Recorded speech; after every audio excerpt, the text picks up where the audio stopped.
You know that green plantains are obviously a huge staple in Caribbean Latino cultures. Well, you know, when I was doing my book on Veracruz, I discovered that anything that had plantains has an African influence.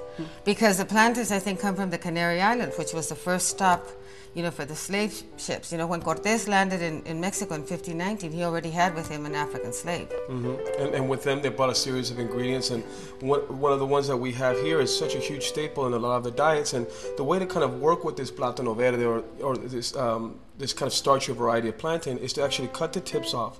And once we have that, I like to just score it down the skin. And once I've done that, this is going to allow some of that water to actually get inside the green plátano. And if you could drop that in there for Mom, that would be great.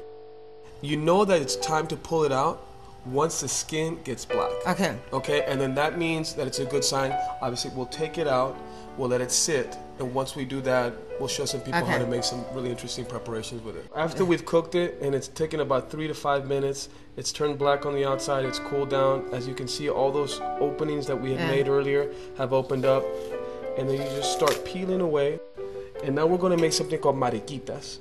And these are kind of like crispy plantain chips. Okay, so we're gonna fry them now?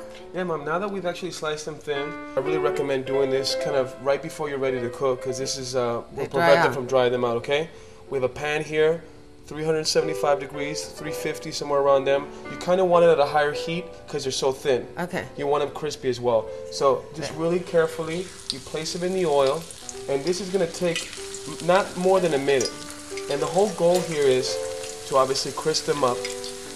And it's also important not to crowd the pan, because what you're doing is you'll bring the temperature down of the whole oil. And you can tell that they've stopped frying when the bubbles have kind of subsided. And then once we take them out of here, we put them on some paper towels to soak up the fat. To drain them out. So let me put the salt on. Absolutely. Now that we have that, we let them sit. Mom, you want to try one? Sure. You tell me what you think. Honestly, Mama. It's fabulous.